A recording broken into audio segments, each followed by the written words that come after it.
What's up, Crusaders? Welcome back to another episode of Arcade Crusade. In today's video, we are going to continue working on the Whirlwind. This will be part 2 in the Whirlwind cleanup series, and we are mainly going to focus on pulling the main board from the game and installing NVRAM. So I got the camera set up over here on our tripod. Let me turn our light up a little bit. And in order to install NVRAM on a System 11 game, all System 11 games have a 6116 RAM soldered directly to the board. There is no socket. So in order to install an NVRAM, you have to pull the entire board. And it's kind of a pain because it's the main board in the game. On WPC games, the CPU board's a little bit smaller, so it's a little easier to pull, less to disconnect.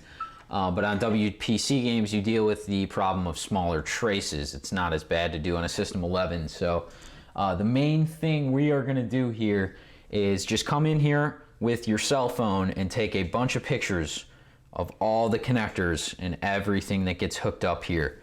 Because you don't want to hook anything in backwards or the wrong way. You want to be careful when you take everything apart here. So I'm just going to go through and I'm going to start with the ribbon cables, and after the ribbon cables I will just go through and remove all the connectors we need to remove. So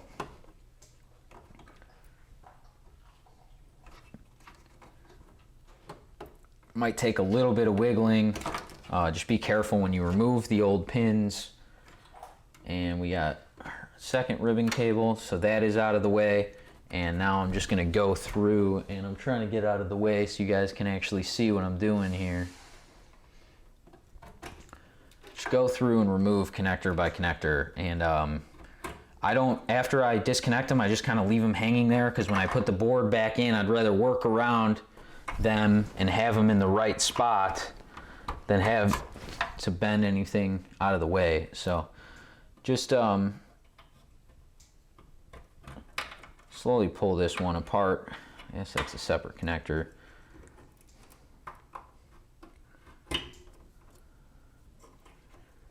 And just one by one, slowly wiggle these connectors off, and be careful when you pull them off.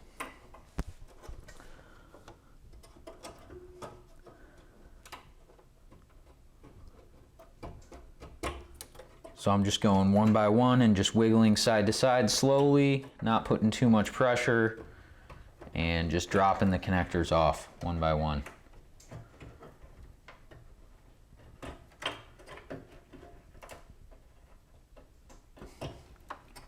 So the 6116 RAM on System 11 boards, on the power driver and CPU board, it's all one. It is located at location U25, which is right here above of our CPU ROM. So right above that, beneath the actual CPU itself, there's a 6116 at location U25 I'm pointing at right here. That is what we'll be taking at. I'm not going to zoom in on it because when we put it on the workbench, I'll actually show you where it's at. I just want to go through and disconnect everything. So that is all the connectors disconnected. So now we just got to come in with our screwdriver and remove 8 screws. So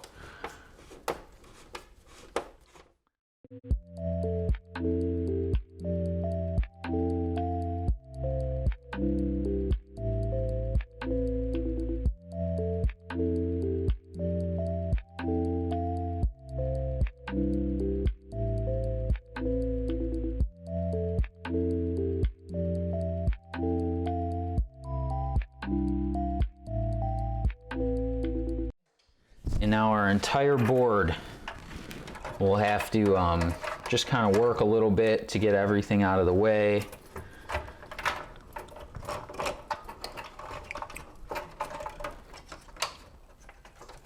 I'll just lift up a little bit, and there we go. Snuck it out, and that is the, let me get a good picture of it. That's the entire board. And we are going to be looking at U25 right above this ROM here. So this RAM chip up here, right there, U25, that is what we need to desolder from the back side of the board and put our socket and our NVRAM in. So I'm just gonna walk this over to the workbench and I will meet you guys over there and we will start desoldering this. All right guys, so got the board out of the cabinet. The first thing I'm gonna do is we are going to pop these old disgusting batteries off the board. Just pry underneath and get them off.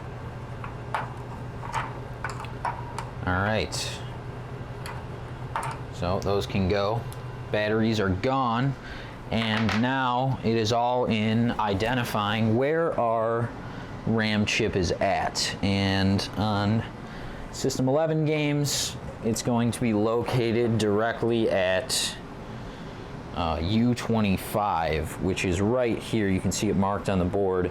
U25 right above your CPU ROMs. This is your 6116 RAM. Do not mistake it for U23 up here. That is the incorrect 6116. You want U25 right here. In order to do this, you'll want to get a 6116 NVRAM. You can get whatever from wherever, any pin. Pinitech, I think, is the one I have for a 6116. He includes the socket. That's why I order from him, so I got a replacement socket to go there as well.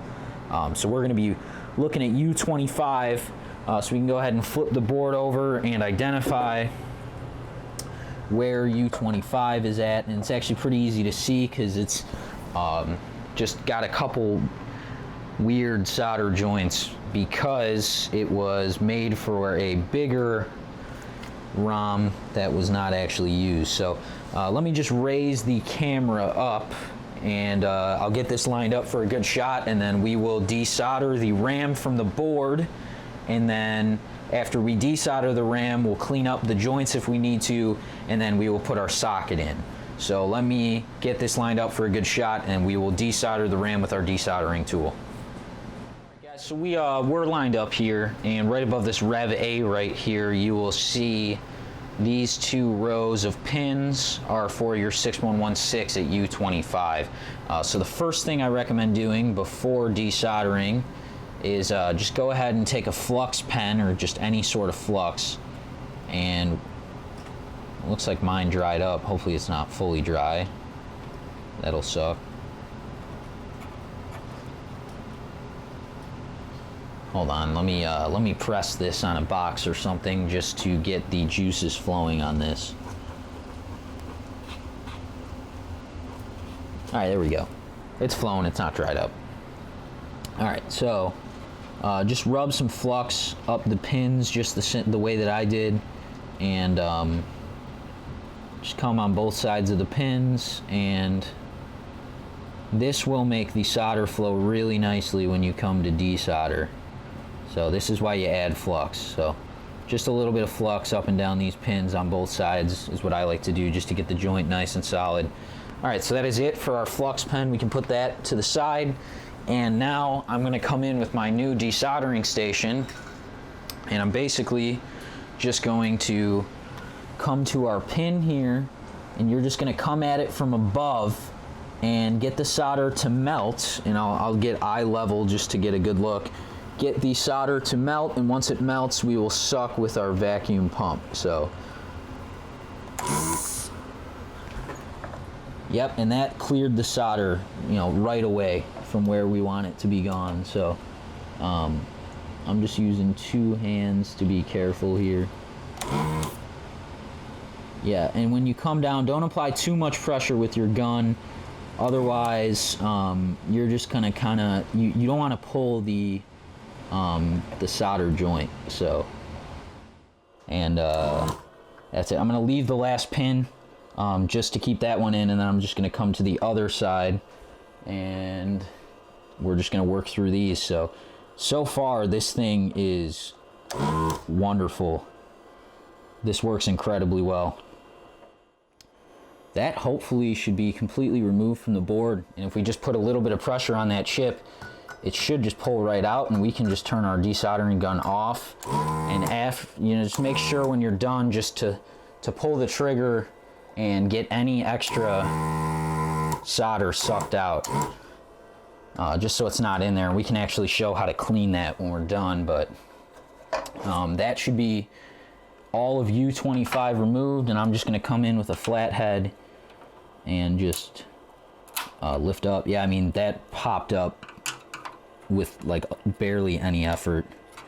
That's insane. Just a little bit of prying, and I mean, this thing is like, it's ready to fall out of the board. Wow. That's absolutely incredible. Look at how clean those solder joints are. And this chip, those legs are like spotless after being desoldered. And this is on 30-year-old solder. All I did was add flux with a flux pen, and it sucked all that solder. I mean, this is gonna make doing board work so incredibly easy. I need to take care of this tool. I honestly might buy a backup just for 60 bucks. I don't even care. That's insane. That popped out so incredibly easily. I am extremely impressed with this. I mean, we'll see how it holds up over time, but I mean, right here is where our pins are, and I'll zoom in more so we can really look at them. This empty row of pins right here, you can see really how clean that is. That is absolutely incredible. There it is up close. And these ones here are just the empty placeholder pins you don't need to worry about, but that's a nearly flawless desoldering job from a $60 Chinese tool. So I'm pretty impressed with this thing. It heats up pretty quick. I was just putting the glass tube wrong. You know, it's something to learn with it. But even after use, tip looks good. I'll clean the tip just a little bit. But I'm extremely impressed. So I'm gonna probably just go ahead and make sure that we're unclogged. I'll take my declogging tool and I'll clean out my glass tube and get any junk out of here. I'm just gonna do that every time I use this thing just to maintain it, because that's incredible. So I'm just gonna clean the tube out, but I'm pretty impressed with it. So I'm gonna turn it off just so it's not sitting here on. And it's got a fan in the back actually, so that's actually pretty nice. All right, so now that we have the old RAM desoldered, and hold on to this, because if you have any issues with your new RAM, you can actually, and when it comes out this nicely, you can actually reuse it. So if we have any issues with our new one, we can pop this back into our socket. We know this one works. So now that we're ready to do this, I'm gonna go grab the NVRAM in the socket, and we will install it in here. And once we install it, we can go ahead and put it back in the game. So let me grab my socket, my NVRAM, and we will get ready to solder that onto the board. All right guys, so I went ahead and I grabbed my NVRAM and the socket for it. And one thing I forgot to point out when you desolder, pay attention to the notch.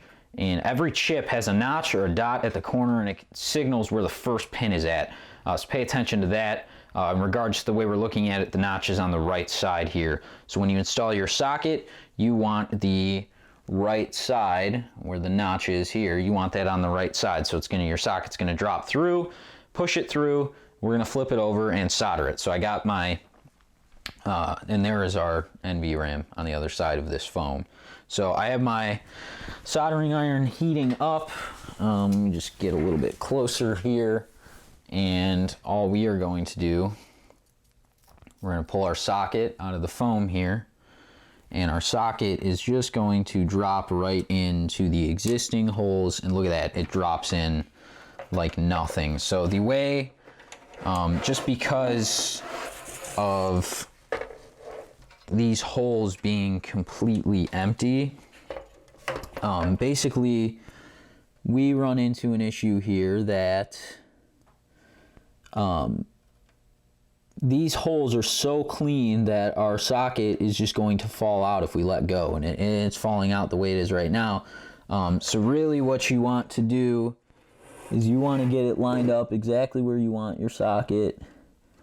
You know, there's not a ton of play here. You want to hold the socket from the bottom side of the board, just the way that I am doing it. Let me flip the camcorder so I can actually show you guys what I'm doing. But I'm holding the socket underneath the board. That way it doesn't move on me. And what I'm going to do is I'm going to just get some solder out and get some heat on my iron here, and we'll just get a little solder on here. And you just want enough on here to be able to come to any of these pins and just add a little bit of solder if you can. And there's really not enough on the end there. You got to add a little bit more. And it's just, you want to come at it and be able to add solder. So there we go. We added some solder to our pin there on the end, and that's actually a little too much, but we can come back and clean that up later. But now that lets us, and I'll clean my iron, because we can come back and just add a little bit of heat how we need to. So that's actually pretty good there. And like I said, we can come back and remove a little bit later. But that single bit of solder, and we'll do another in the bottom right corner here, but just adding a little bit there keeps it in place and keeps it from moving, so that when you come through and add the rest here, you don't encounter that sort of issue. So there's just a little bit on the edge there just to hold it in, and that's all you want. So now we added two, and I'll zoom in here, and we will solder the rest of these. So let me just zoom the camera in here, and I'll move our board over. Make sure you guys can see where we're at. All right, right there, our board is moved over, and we're just going to come through pin by pin and just add our solder. We're just going to come down the row. So just come with your solder on one side, the flat end of your soldering iron, and just heat up the pad and just add a little bit of solder.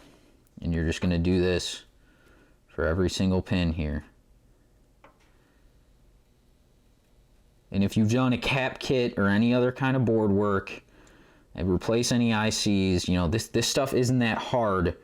Just, you got to be confident when you're doing it and take your time if it's your first time doing it. So, and all I'm doing here is I'm just applying heat to the pin and the pad for the solder, and I'm just going along and just pin by pin applying heat, adding some solder, and we can always come back if we don't have enough solder. So you just want to be careful on this first run through. And like that pin I wasn't too happy with right next to it, and I'm going to try to clean up this end pin because I don't like how much solder is on it. Alright, I'm going to clean my iron after the first row, and now we are going to do exactly what we just did on the second row. So that is an entire row with new solder. Our socket is in nice and tight. So let's just come back here, and I'm just holding the solder with my left hand, soldering iron with my right, and just add your new solder,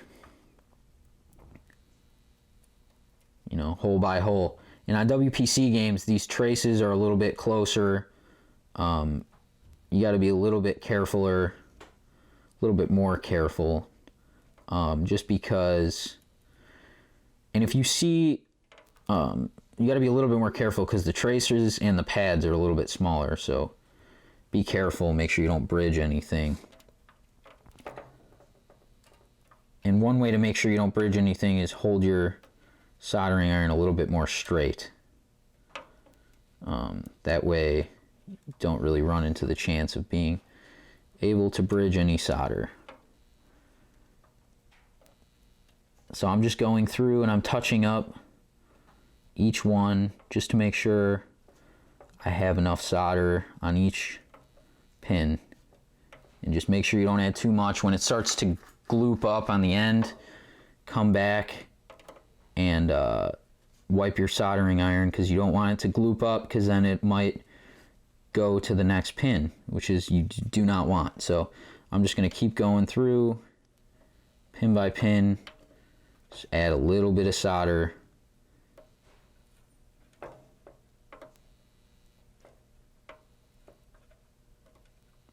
That pin could definitely use it. That one was pretty dry.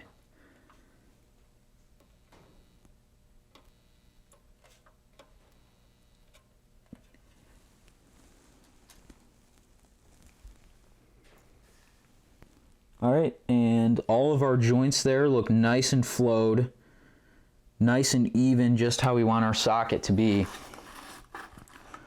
So I'm gonna clean my iron, and that's it. That's all it is. That's all an NVRAM install is. And really, it's a proponent of having the correct tools, you know. Get a good soldering iron, get a good desoldering station. If you plan on doing this work yourself, I spent less money on a decent, you know, you can get a decent, I bought, you know, a $100 soldering station. You can get a decent soldering station for 50 bucks and a decent desoldering station for 60. That's 110 bucks. You'll pay someone 50 bucks to install an NVRAM. So if you're going to do two, pays for itself, plus any board work you need to do in the future, guess what? You have the tools to do it. So I'm just going to go through, and actually before I turn this off, I'm just going to look with my cell phone here, and there actually is one joint I would like to touch up right there. So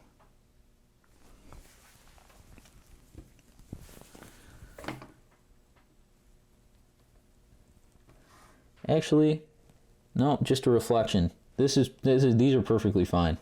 It's just because there's a little bit of flux sitting on that pad, and it was a reflection from my phone, but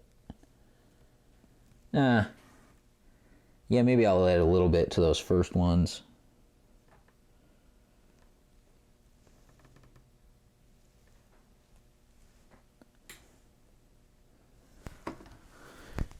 And I'll come back with just a little bit more solder on these first couple pins. I don't like how they look, and it may just be a reflection, but not too hard to just come back and add a little bit. So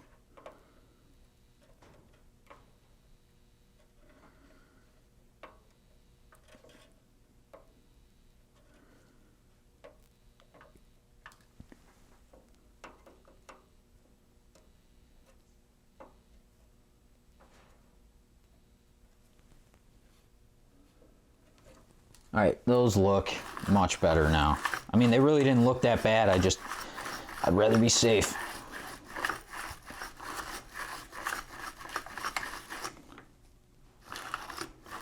I'm just cleaning my iron.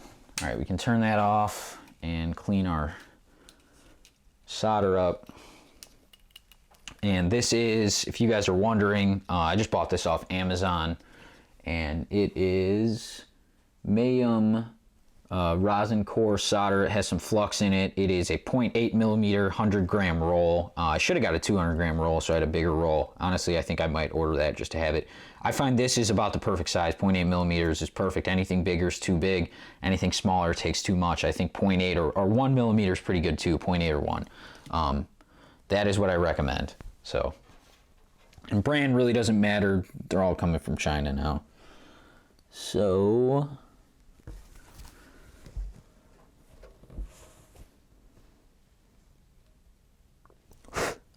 yeah, just make sure we don't have any bridge solder, and we do not. Our joints look nice and good there. So cool. Let's flip the board over and take a look at it. And there's our new socket installed, perfectly lined up, just the way we want it to be. We got our pin in the right spot, so now we can move it over. I'll zoom out just a little bit, not in. It's our pin right where we want it to be. So looks good from this side as well. and we got our 6116. Our notch is on the right side, like I said. So you want your NVRAM notch to be on the right side as well, just the way that I said.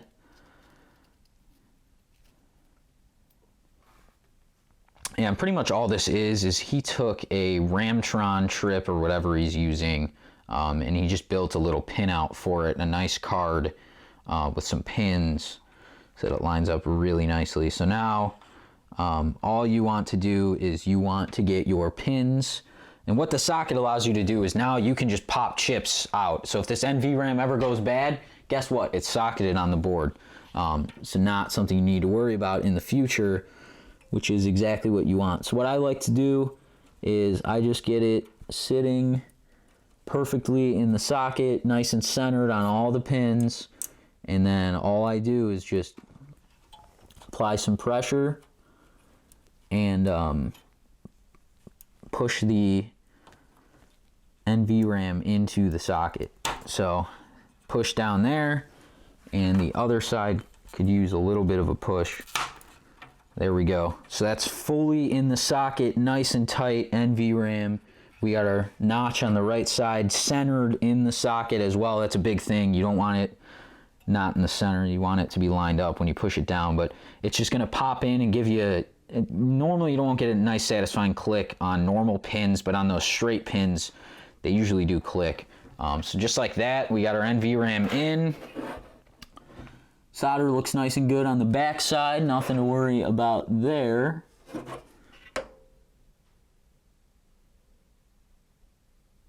Yep, looks nice and good. So yeah, let me zoom out and I'll show you guys what it looks like on the board now. So right here at U25, we got an NVRAM. And what I do with the old RAM, because I like keeping this on hand for troubleshooting purposes if my RAM ever goes bad, the foam that the socket and NVRAM was pressed in, I just shove my old RAM into. And I keep this with my Whirlwind parts, and then if I ever need to test anything, guess what? I have a RAM, a 6116, and this is, you know, arcade, whatever. I like keeping these chips around if they're good, because then I have them on hand when I'm troubleshooting day of and I don't have to order stuff. So, all right, that is the entire NVRAM install. So now we can set the camera up and put this back in the cabinet, and we can test our work to make sure it's saving scores. But we got the batteries off the board, and don't have to worry about any of that anymore. So let's put this back in the cabinet, hook everything back up, and test it. All right, guys, so I went ahead and I put the main board back in the cabinet. I put in our 8 screws all on the edges here. So now we're ready to go ahead and put this entire thing back together. I need to order a new cable for our display here, and I should have done that and completely forgot. So this ribbon cable seems to be a little bit flaky, so I'm not too happy with it, and I need to order one that's long enough and make sure I get the correct one. So first spot I like to start is I always put my ribbon cables back on first. That way those are done and put on the correct way. So just make sure you get them lined up and put on just like that. So now I'm just going to pull out my picture of everything that I removed, and I'm just going to go around the game from bottom right up. So first one here was our black wire. That's at connector J5, and just get it lined up, press it down. All right, we're back in. Now purple wire, I'm just going to pull at purple wire at J4 and just put that all the way on, and just make sure you're solid as you go. After J4, we come up to J119, and this was a joint connector. Had a couple different colors on it. So we had our orange and purple and our blue that go on this, and I don't know if the connector broke or if they're just actually two separate connectors. They might actually just be two separate connectors, I can't remember. But that goes on just like that. J118 was unpopulated, and now these just go on in order at the top for our component. All right, so we got our blue ones on. And then at J20, or yeah, 1J2, our purple wire. And this is why you take pictures, guys. That way, as you put these things back on, you can just pull up your picture in your hand and just go one by one and add these in. So just connector by connector, put them on. Up here, easy enough. Looks like, yep, it's this one from the side here that's just hanging here for our sound. Okay.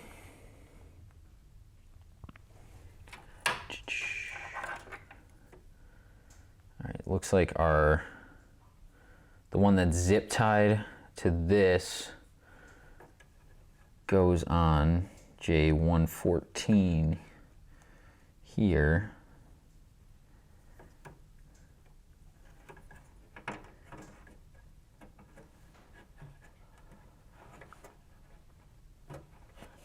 Let me just make sure I'm putting this one on the right way.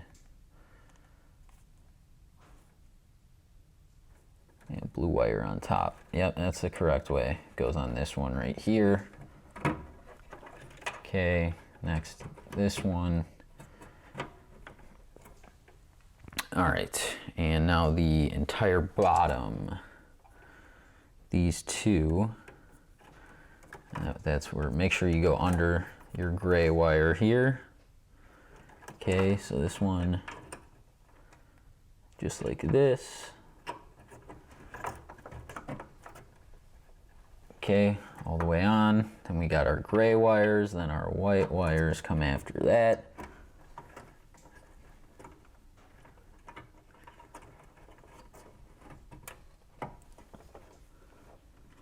At J10. Okay. And we're just gonna keep coming along here. Our green wires are the next ones that go here.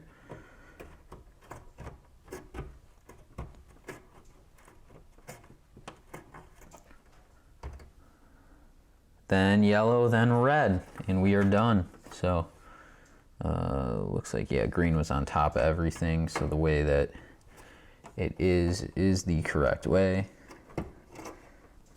Yellow is pretty tight. I guess it's pretty short there though. And now red.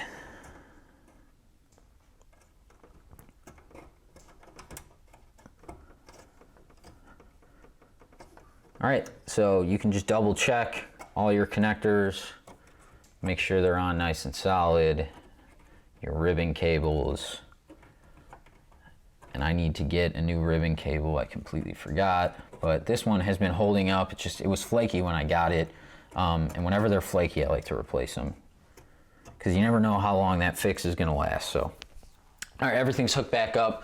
Ribbon cables here, good. Hooked up to our display. Yeah, let me see how this was originally, if it was just looped like that. Yep, that was just looped the way we see it. So, all right, we can go ahead, and I gotta clean this display with some Windex. I have yet to clean it yet. So I really need to go ahead and do that.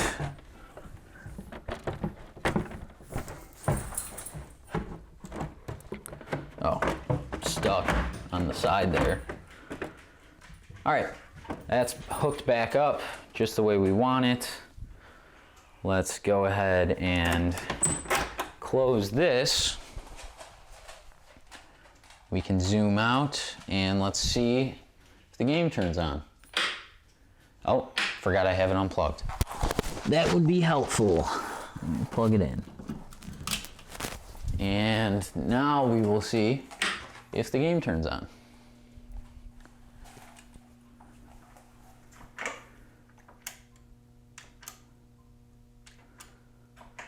Huh, that's interesting. So let's turn it off and see why it isn't booting. All right, guys, took me just a second to figure out what was going on here. Just something a little bit weird and something you'll run into if you take all the connectors off. The board was not even getting the plus 5 volts DC LED, which means it isn't even getting power to boot, not that it's getting stuck with the RAM in. The RAM is perfectly fine, no issue with our socket. The issue was these purple wires down here were not fully in the displacement connector. So I took a little screwdriver and pushed them in, and now our game boots right up. So just took me a couple minutes to figure out why it wasn't booting, but it'll happen. These old connectors, they don't always stay. So it's just saying factory setting, and now we're just sitting in the menu, and we can just go through and take all of our audits. Let's get out of audits if we can.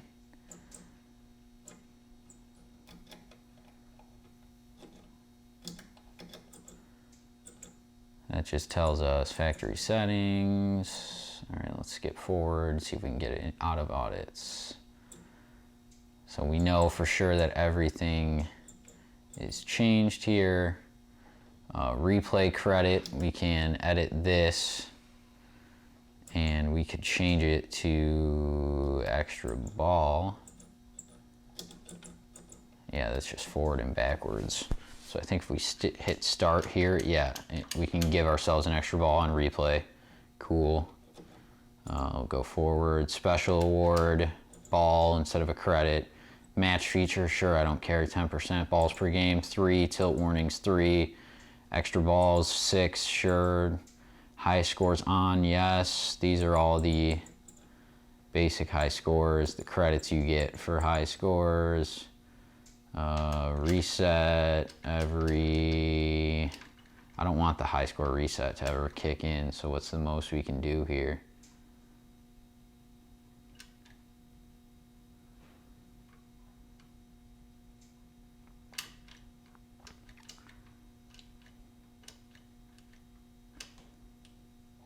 High score reset off, sure. Free play, we want that to yes. The rest are all just factory settings. Yeah, multi-ball difficulty. I'll have to go through these, see if there's anything I need to. I can put a custom message on, set that to something. It's a t-shirt advertisement, that's funny.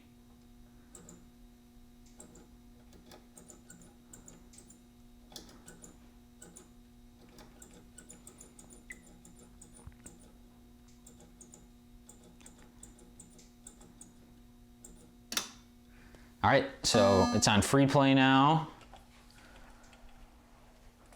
Now we can turn the game off, and if it holds our free play settings, we know our NVRAM is working. So go ahead and turn this off, and let's turn it back on.